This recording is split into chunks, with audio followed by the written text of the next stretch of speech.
আমরা যারা শহরে থাকি তারা চুল ফেলবো কোথায়? ময়লার ঝুড়িতে ফেললে কি গুনাহ হবে? এখন টয়লেট আর বাথরুম একসাথে থাকে, আমরা গোসল করতে যাওয়ার সময় কি টয়লেটের দোয়া পড়ে যাব? খারাপ স্বপ্ন দেখা থেকে বাঁচার উপায় কি? মেয়েদের পিরিয়ডের সময় কি হাতে গ্লাভস পরে কোরআন তেলাওয়াত করা যাবে? আমি যে জায়গায় নামাজ পড়ি তার পাশে ড্রেসিং টেবিলের আয়না আছে, আমার নামাজের মধ্যে আয়নার দিকে নজর চলে যায়, এতে কি আমার নামাজ হবে? গোসলের পর নামাজ পড়ার জন্য কি আবার ওযু করতে হবে? সালাতে মনোযোগ তৈরির জন্য কি চোখ বন্ধ করে সালাত পড়া যাবে? স্ত্রী মারা গেলে স্বামীর শোক পালনের কোনো বিধান আছে কিনা, থাকলে কতদিন বা কিভাবে? মানুষ মারা গেলে পরিবারের লোকেরা সবাই যে কান্নাকাটি আহাজারি করে, এ সম্পর্কে ইসলাম কি বলে? কান্নাকাটি করে কি একদমই নিষেধ? চলুন আমরা তাহলে প্রশ্ন উত্তরে প্রবেশ করি। সেলিনা আক্তার আপনি ইউটিউব চ্যানেল থেকে আমাদের প্রশ্ন করেছেন, আমার বয়স 14, আমার অনেক চুলই পেকে গেছে, এখন কি চুল কলপ করা যাবে?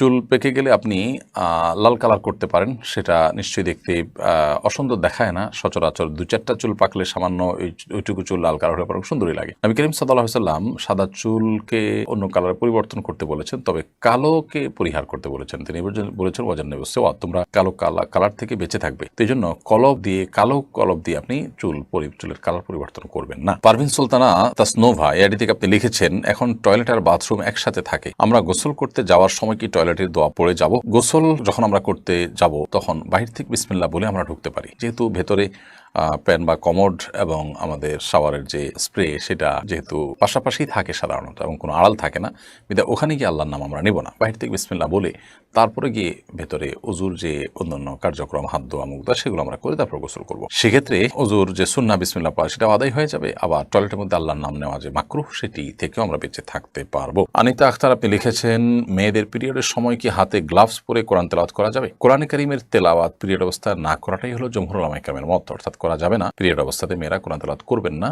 এটি হলো জমহুর বা সংখ্যাগরিষ্ঠ ইমামদের মত। কোন কোন ইমামগণ ইবনে তাইমিয়া রাহিমাহুল্লাহ সহ কেউ কেউ বলেছেন যে করতে পারবেন, কিন্তু সংখ্যাগরিষ্ঠের মত হলো করতে পারবেন না। এখানে আসলে গ্লাভস দিয়ে ধরছেন বা অন্য কিছু দিয়ে ধরছেন কি ধরছেন না, এটা ইস্যু নয়। ইস্যু হলো যে তেলাওয়াত করা না করা নিয়ে। ধরাটা চাইতে ধরতে তো পারবেনই না, কিন্তু তেলাওয়াত করবেন না। তাহলে সেক্ষেত্রে এই টাইমে আপনি কি করবেন? আপনি ইসলামিক অন্যান্য পুস্তক পড়বেন, কোরআনের বিভিন্ন ব্যাখ্যা গ্রন্থ আছে সেগুলো পড়তে পারেন, হাদিসের গ্রন্থ পড়তে পারেন, অন্যান্য আমল করতে পারেন, কিন্তু তেলাওয়াত করবেন না। এটি হলো সংখ্যাগরিষ্ঠ ইমামদের মত। মাহমুদা খাতুন লিখেছেন, সালাতে মনোযোগ তৈরির জন্য কি চোখ বন্ধ করে সালাত পড়া যাবে? মনোযোগ তৈরি করার জন্য চোখ বন্ধ করে সালাত পড়তে পারেন, তবে সাধারণ এবং স্বাভাবিক অবস্থা চোখ খোলা রাখাটাই হলো সুন্নাহ নবী সাল্লাল্লাহু আলাইহি ওয়াসাল্লামের। স্বাভাবিক রাখা। মনোযোগ আমার বেশি সৃষ্টি হয় চোখ বন্ধ করলে, না হলে মনোযোগ ধরে রাখা কঠিন হয়, তো মনোযোগ বৃদ্ধি করবার জন্য আমি চোখ বন্ধ করলাম, এটি জায়েজ আছে। এমনিতে সাধারণ অবস্থাতে স্বাভাবিকভাবে চোখ খোলা রাখাটাই হলো সুন্নাহ। মনজুর আহমেদ চট্টগ্রাম থেকে সম্ভবত আপনি লিখেছেন, খারাপ স্বপ্ন দেখা থেকে বাঁচার উপায় কি? অনেক সময় মানুষ দুঃস্বপ্ন বা যে স্বপ্ন দেখে মানুষ ভড়কে যায়, ভয় পেয়ে যায়, এগুলো অনেক সময় শারীরিক দুর্বলতার কারণে হয়, মানসিক অবসাদগ্রস্ত থাকার কারণে হয়। অতএব সেটি যেন না হয় সেটি খেয়াল করা দরকার। অনেক সময় নির্ঘুম থাকার কারণে অল্প ঘুমালে বা সামান্য ঘুমানোর সময় এই ধরনের পরিস্থিতি তৈরি হয়। এটারই নানা গবেষণা আছে, আপনি একটু খুঁজে দেখতে পারেন। আর এর বাইরে অর্থবহ স্বপ্ন যেগুলো মনে হচ্ছে যে ইঙ্গিতমূলক এবং সেটি দেখে আমি ভড়কে যাচ্ছি, তাহলে এরকম স্বপ্ন যেন না দেখি তার জন্য আসলে বিশেষ কোনো উপায় আছে বলে আমার জানা নেই। তবে আপনি যেটি করতে পারেন, তাহলে এই ধরনের স্বপ্ন দেখার পর সুন্নাহ এর আলোকে বাম পাশে আপনার যে অবস্থায় থাকেন সে অবস্থা আপনার হাতের বাম পাশে আপনি প্রতীকী থুথু ফেলবেন 3 বার, হালকা হালকা করে ঠোঁটের আগায় আপনি 3 বার থুথু করে আপনি প্রতীকী থুথু ফেলবেন। এর বাইরে আমানতু বিল্লাহি ওয়া রাসূলিহি পড়বেন এবং সম্ভব হলে সুযোগ থাকলে 2 রাকাত সালাত আদায় করবেন এবং সেই স্বপ্ন মানুষের কাছে বলে বেড়াবেন না। এগুলো হলো দুঃস্বপ্ন বা খারাপ স্বপ্ন দেখার পর করণীয়। মিনহাজ রহমান আপনি লিখেছেন, গোসলের পর নামাজ পড়ার জন্য কি আবার ওযু করতে হবে? গোসলের পর নামাজ পড়ার জন্য আলাদা করে ওযু করার প্রয়োজন নেই, যদি গোসলটা আপনি সুন্নাহ সম্মতভাবে করে থাকেন। সুন্নাহ সম্মত গোসল কি? সুন্নাহ সম্মত গোসল হলো শরীরের কোনো জায়গায় নাপাক লেগে থাকলে, সেটা কাপড় হোক শরীর হোক, সেই জায়গাটাকে আগে আলতোভাবে ধুয়ে ফেলতে হবে। এরপর 2 হাতের কবজি ভালো করে ধুয়ে 3 বার ঠিক অজুর মতো করে 3 বার কুলি, অজুর মতো নয়, অজুর নিয়ত করে একেবারে 3 বার কুলি, 3 বার নাকে পানি, মুখ ধোয়া, হাত ধোয়া এবং মাথা মাসা করা। এরপরে পুরো শরীরে পানি ঢেলে আপনি গোসল শেষে 2 পায়ের গোড়ালি পর্যন্ত ধুয়ে আপনি চলে আসলেন। তাতে আপনার অজু দিয়ে গোসল শুরু হলো, গোসল শেষ, অজুর শেষ কাজটা পাও ধুয়ে আপনি বের হয়ে চলে আসলেন। এরপর আলাদা করে আপনার অজু করার কোনো প্রয়োজন নেই। অনেকে অহেতুক এরপর আবার অজু করতে থাকেন, একবার অজু আসে সে অজু আপনি থাকা অবস্থায় কোনো ইবাদতই করেনি, অজু দিয়ে প্রয়োজন ছাড়া আবার অজু করার কোনো মানে হতে পারে না। সেজন্য গোসলের পর আর অজু করার কোনো প্রয়োজন নেই, যদি সেটা সুন্নাহ সম্বন্ধে গোসল হয়ে থাকে। যদি সুন্নাহ সম্বন্ধে গোসল হয়নি, আপনি এমনিতে গোসল করে আসছেন অথবা গোসল করতে গিয়ে আপনার অজুভঙ্গ হয়েছে, বায়ু নির্গত হয়েছে, তাহলে সেক্ষেত্রে তো আপনি গোসলের পরে আবার অজু করবেন। সীমা লিখেছেন, আমি যে জায়গায় নামাজ পড়ি তার পাশে ড্রেসিং টেবিলের আয়না আছে, আমার নামাজের মধ্যে আয়নার দিকে নজর চলে যায়, এতে কি আমার নামাজ হবে? আমরা যখন সালাত আদায় করব তখন এমন কোনো কিছু আমাদের দৃষ্টি সীমানার মধ্যে থাকা উচিত নয় যা আমাদের সালাতের মনোযোগকে নষ্ট করে। সালাতের মনোযোগে ব্যাঘাত সৃষ্টি করে। অতএব আমরা যখন সালাত আদায় করব, ঠিক আমাদের সামনেই যদি আয়না থাকে এবং সেই আয়না যদি আমাদের চোখ পড়ে, অর্থাৎ আমাদের দৃষ্টির সীমানার মধ্যে থাকে, তাহলে সেক্ষেত্রে সেটা অনুচিত হবে। হয় আমি তার ডানে বামে এমন কোনো জায়গায় দাঁড়াবো যে আয়না চোখ পড়বে না, অথবা পেছনে দাঁড়াবো যে এত দূরে চোখ যাবে না, অথবা কিছু দিয়ে আয়না ঢেকে নিব। এমনটি করা আমাদের উচিত এবং কর্তব্য। তারপরও যদি এরকমটি না করে আমরা আয়নাকে সামনে রেখে নামাজ আদায় করে ফিরি, নামাজ হয়ে যাবে, কিন্তু নামাজটি মাকরু হবে। আমাদের মনোযোগ নষ্ট হওয়ার মতো বিষয় সেখানে থাকার কারণে, বিশেষ করে যদি কেউ আয়নার দিকে তাকায়, সেক্ষেত্রে নামাজ মাকরু হবে।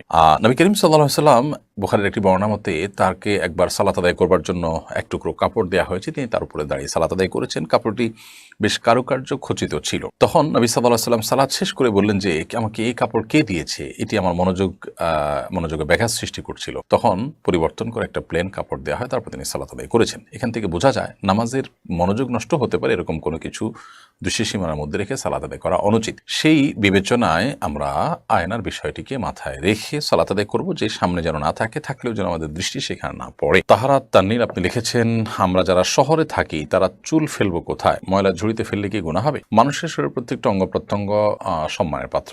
আল্লাহ সুবহানাহু ওয়া তাআলা বলেছেন, ওয়ালাকাদ কাররামনা বানি আদম, আমি আদম সন্তানদের সম্মানিত করেছি, মর্যাদাবান করেছি। এজন্য মানুষের শরীরের কোনো অঙ্গ প্রত্যঙ্গের অসম্মান হয় এমন কোনো প্রক্রিয়া, এমন কোনো পদ্ধতি অবলম্বন করা উচিত নয়।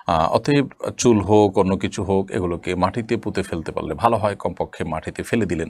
কিন্তু ময়লা আবর্জনার সাথে সেটা ফেলাটা এটা অনুচিত। তবে এর কারণে কোনো হারাম বা বড় গুনাহ হবে ব্যাপারটা সেরকম না। মুমিনুল ইসলাম লিখেছেন, স্ত্রী মারা গেলে স্বামীর শোক পালনের কোনো বিধান আছে কিনা, থাকলে কতদিন বা কিভাবে? সাধারণ যত শোক পালন আছে সেগুলো 3 দিনের বেশি শোক পালন করা জায়েজ নেই। নবী করিম সাল্লাল্লাহু আলাইহি ওয়াসাল্লাম পরিষ্কারভাবে জানিয়েছেন, মেয়েরা স্বামীর মৃত্যুর পর 4 মাস 10 দিন শোক পালন করবেন, নিবৃত্ত থাকবেন বিবাসাদী ইত্যাদি থেকে, এবং ইদ্যত পালন করবেন যথা নিয়মে। এর বাইরে স্বামী তার স্ত্রীর বিয়োগে, স্ত্রীর মৃত্যুতে তিনিও শোক পালন করবেন, কিন্তু সেটি 3 দিনের বেশি হবে না। অর্থাৎ শোক পালন বলতে বিয়ে-শাদী থেকে বিরত থাকা, শোক প্রকাশ করা, এটা 3 দিন হবে, 3 দিনের বেশি হবে না।